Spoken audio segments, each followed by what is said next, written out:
Assalamualaikum warahmatullahi wabarakatuh. Salam sejahtera buat kita semua. Perkenalkan, Bapak Dimpu Lumbanturuan dari SMP. Tetap semangat.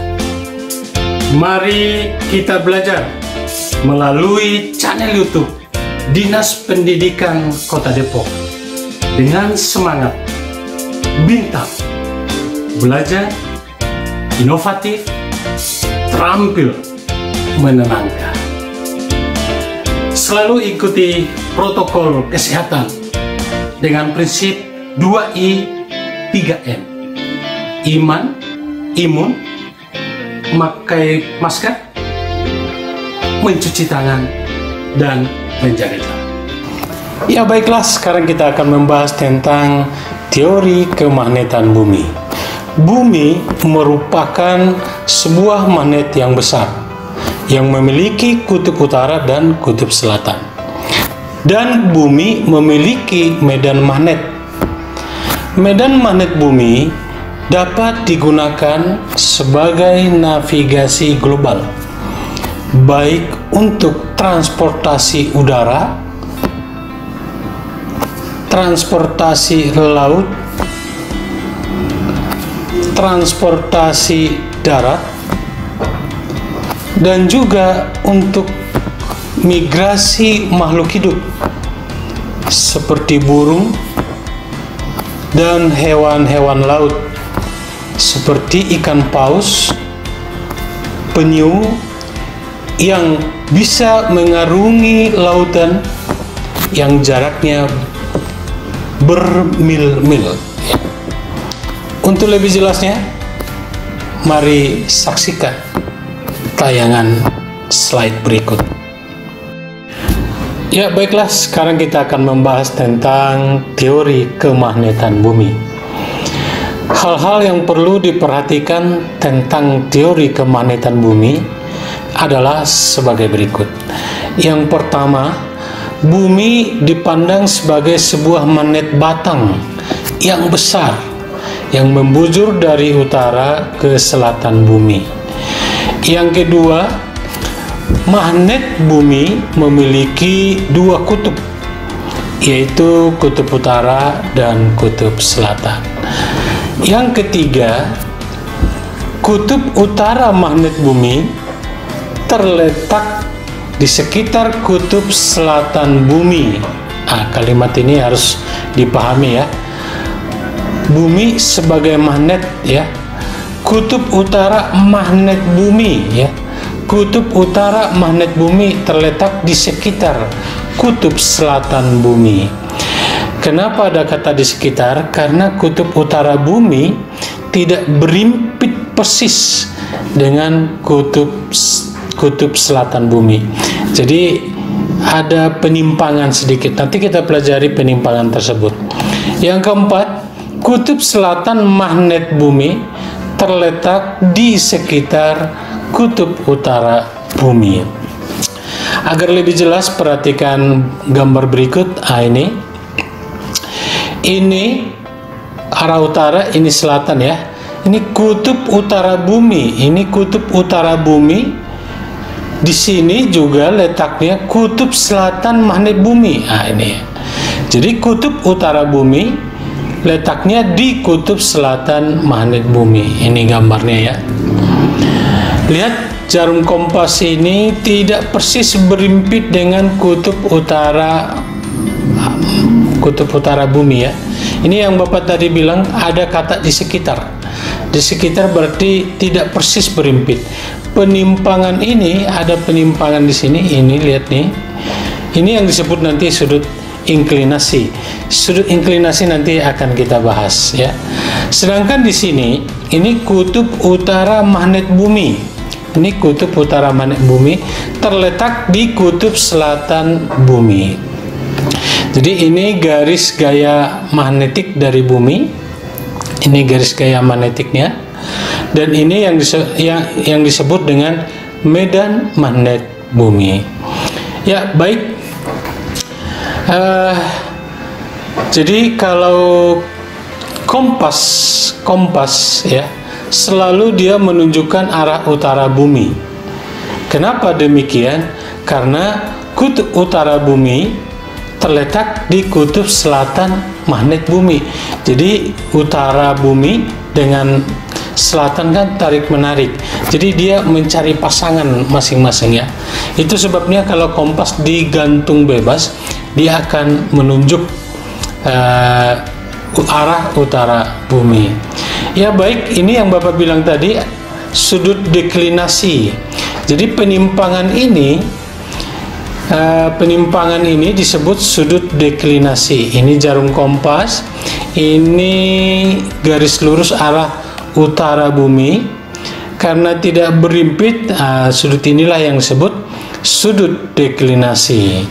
Jadi karena letak kutub-kutub magnet bumi tidak berhimpit ya, tidak berhimpit dengan letak kutub-kutub bumi, maka terjadilah sudut deklinasi. Ini dijelas ya di gambar ini ya, terlihat sudut deklinasi. Oke, kalau dibuat dalam seperti ini, gambar tegak lurus seperti ini, bisa terlihat ini penimpangan yang tadi ya. Saya ulangi lagi, penimpangan ini dibuat dalam gambar seperti ini sama ya. Ini dari sini didefinisikan bahwa sudut deklinasi adalah sudut penimpangan magnet jarum kompas dari utara selatan bumi yang sebenarnya. Jadi ini ya, ini disebut sudut deklinasi positif. Kenapa sudut deklinasi positif? Ini syaratnya, jika kutub utara magnet bumi menimpang ke timur. Ini timur ya, ini timur. Kalau nanti menimpang ke barat disebut sudut deklinasi negatif. Sekali lagi, kalau kompasnya menimpang ke timur disebut deklinasi positif. Oke, kalau menimpang ke barat disebut deklinasi negatif. Ini negatif ya, ke barat ya. Oke, baik, kita lanjutkan lagi. Nah, ini sudut inklinasi. Sekarang sudut inklinasi. Penyebab terjadinya sudut inklinasi adalah medan magnet bumi tidak sejajar dengan permukaan bumi. Jadi tidak sejajar ya, tidak sejajar, maka terbentuklah sudut inklinasi. Coba kita perhatikan, dibuat lebih sederhana. Ini permukaan bumi, ini yang horizontal, ini penimpangan jarum kompasnya ya. Ini yang disebut sudut inklinasi. Jadi sudut inklinasi adalah sudut yang dibentuk magnet jarum dengan garis horizontal. Ini garis horizontalnya, ini magnet jarumnya, sudut inilah yang disebut sudut inklinasi. Ada dua juga sudut inklinasi, ada positif, ada negatif. Mari kita lihat. Ini yang sudut inklinasi negatif. Ini yang negatif ya. Sudut inklinasi negatif jika kutub utara ini kutub utara menimpang ke atas. Ini ke atas ya, ke atas. Ke atas maksudnya di atas horizontal ini ya. Itu maksudnya patokannya ke atas, di atas horizontal. Kalau menimpang ke bawah berarti disebut sudut inklinasi positif. Di bawah berarti di bawah garis horizontal. Sekali lagi ya, kalau dia menimpang ke atas berarti dia inklinasi negatif. Kalau dia menimpang ke bawah, ini ke bawah, dia inklinasi positif. Ada yang perlu diperhatikan tentang sudut inklinasi ya. Sudut inklinasi yang besarnya 90 derajat ini terjadi di daerah kutub bumi ya. Ini yang besarnya 90 derajat. Ini persis terdapat di kutub bumi, baik di utara, baik di selatan. Sedangkan sudut inklinasi 0 derajat terjadi di daerah khatulistiwa. Jadi atau ekuator magnet bumi. Jadi kalau 90 derajat itu terletak di kutub-kutub bumi, baik di utara maupun selatan. Kalau besarnya 0, terletak di khatulistiwa atau ekuator bumi. Jelas ya? Ya baiklah, sekarang kita akan membahas tentang medan magnet di sekitar kawat berarus listrik. Penemuan ini merupakan awal ditemukannya gelombang elektromagnetik. Gelombang elektromagnetik contohnya gelombang radio.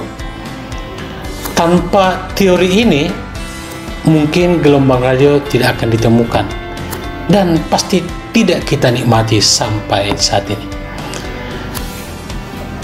Medan magnet di sekitar arus listrik ditemukan pertama sekali oleh tokoh fisika Hans Christian Ørsted sekitar tahun 1770 sampai 1850, ini masa hidupnya ya. Penemuan mereka diperlihatkan seperti pada gambar ini ya. Ini ada kawat berarus listrik dan ini ada kompas. Kira-kira beginilah pada saat pertama mereka menemukan konsep ini ya. Ini kompas, ini kawat berarus listrik. Ketika kawat berarus listrik ini dialiri arus listrik, di jarum kompas ini menyimpang. Nah, itu yang fakta yang sangat penting. Ketika arus listrik mengalir dalam kawat berarus listrik ini, jarum kompas menyimpang. Menimpangnya jarum kompas membuktikan bahwa di sekitar arus listrik ada medan magnet. Ini yang pertama sekali ditemukan oleh Hans Christian Ørsted. Ya, baik. Jadi penemuannya dapat disimpulkan sebagai berikut. Di sekitar kawat berarus listrik, magnet jarum kompas akan bergerak atau menyimpang. Hal ini membuktikan bahwa di sekitar kawat berarus listrik ada magnet. Bagus sekali kan? Keren sekali. Oke. Besarnya penyimpangan magnet jarum kompas akan makin besar jika kuat arus listrik yang mengalir melalui kawat diperbesar. Artinya begini, kalau arusnya diperbesar, jarum kompasnya menyimpang semakin besar. Artinya arus listrik semakin besar, medan magnet yang dihasilkan juga semakin besar. Dan yang kedua, yang berikutnya, arah penyimpangan jarum kompas bergantung pada arah arus listrik yang mengalir dalam kawat. Jadi menimpangnya jarum kompasnya, menimpangnya tergantung pada arah arus. Ya, kira-kira seperti ini. Ini kawat berarus listrik ya. Ini nanti dihubungkan dengan kutub baterai. Ini kawat ini dihubungkan dengan kutub positif ya.